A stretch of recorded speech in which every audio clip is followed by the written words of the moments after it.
folks, Exeter Rider, hope you're doing alright. I just thought I'd knock off a quick video. I've just completed my bike safe course, well, but you can't really call it a course. It's just a day out to brush up on your skills, basically, your riding skills. The course started at 9 and finished what said was 1. It was actually 12 o'clock, which is fine by me, because obviously the guys have got to set up for their next round, basically. And yeah, it was excellent. I know everybody says how good it is. We all get into bad habits over the years, and you know, it's good to brush up on your skills. And I didn't film it today. I will be filming it in the future. I think I'm going to do another one. Oh yeah, you would, wouldn't you? I'm going to do another one in the future, which will be a little bit more involved, and I'll get some proper shots and what the day's about, and some interviews with the officers perhaps as well. Thank you. And all of that jazz. So, what was it like? So basically, you turned up in the morning, 9 o'clock, and fill out the paperwork, which is basically just a disclaimer, just to say that, you know, you're riding for yourself and no one else is responsible. One of my main concerns in the morning was that I was a bit concerned about breaking the speed limit. That was my biggest thing, really. When you got a police bike behind you, the last thing you need is some points on your license. Now, this is the most important thing. I think everybody feels that a little bit when you got a police bike behind you and you're trying to ride properly and all the rest of it, but they are human beings. They are going to be diplomatic, you know, if that did happen, I would imagine. I don't know what the score is there. If that did happen, then I guess they might overtake and just tell you to slow down. That was my main concern, but as it happens, it all turned out fine there anyway. And don't forget that you are very much in the zone when you're doing these courses anyway. So yes, I turned up, filled up paperwork, met my instructor. I was very lucky. Most people go out in pairs. I had my own instructor. No other reason than I was the last to be picked. It was a bit like being in school again and being the pick to go and go. It was a bit like that. But anyway, never mind. I'm fine with that. So yeah, so I met him. He's a top chap, really nice chap, Paul, he was called.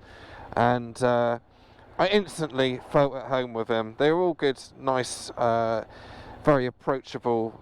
There wasn't really any questions I wanted to ask him. He asked me what I want to get out of it, and just some sort of like probing questions in some ways, and like how do you learn, and yeah, just little things like that, just so he could gear what he was going to teach me to the way I learn and think, so to speak, which was good.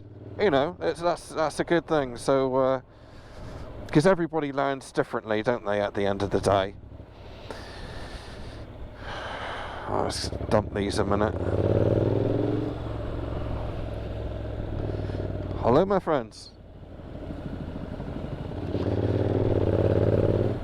Yeah, so then we went out towards what was going to be probably around a 20-25 mile round circuit, out towards Widden Down. And he followed me, and what he was doing there was he said, just ride as you normally do. Now, as we all understand, if you ride as you normally do, you still got that, you know, mindfulness that you are being followed by, a policeman. So obviously I was sticking to the speed limits, and I was certainly riding as I normally do, but I was very aware of the speed limits. More than normal, I suppose. But again, I still felt very much at ease and all that. So yeah, then we pulled over at the services and he told me what he thought of my riding. My main problem, which is what I knew about, is my positioning. I don't position by the book. I think over the years, for example, if I'm going around a right-hand bend, which is my Achilles heel today, you obviously move to the left-hand side, so you have your vanishing points then, and you can see around the corner a lot easier. Over the years, that's just something I haven't done. In my head, I've always kind of stayed between position 1 and 2, purely because if anything runs out the hedge, then I've kind of limited the risk. But obviously, by the book, it's position 1, which yeah, is probably right. And I was also concerned about, another reason I don't go in position 1 is because if you go around a corner and you run out of road, I want to be able to, oh, there's some of my people I went on the course with there. If you run out of road, then yeah, it just gives you a bit more room to manoeuvre, so to speak. But anyway, that's something I had to focus on.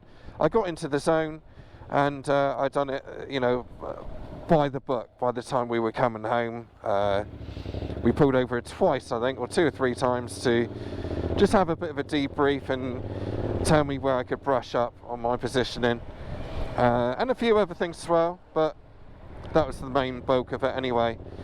But overall, I do recommend anyone doing a bike safe course, because I think it's good to brush up on your skills and what you get for your money. You know, not forgetting that these police officers are very, very good, highly trained, people on bikes. I think you learn a lot, and I think it's well worth the 80 quid, or I think it was £85, something like that it costs.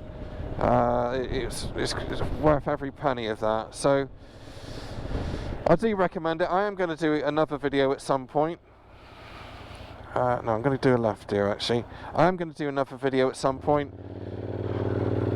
and do it properly, because I know what I can film now, which was the main difference, really. But yeah, get yourself on a bike safe course. I'll put the link in the description down below. Click on it and see if you have one running local to you. But apart from that, I thought it's really good. Special thanks to Paul, who took me round and let me get him lost a couple times. But no, it's good fun. I really enjoyed it, and it's nice to go around with him. So thanks for watching, guys, and I'll catch you on the next video.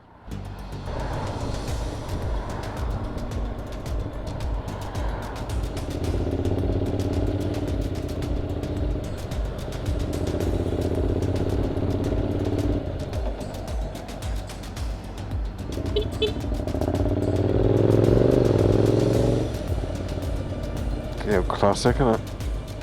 Didn't even know she'd done it.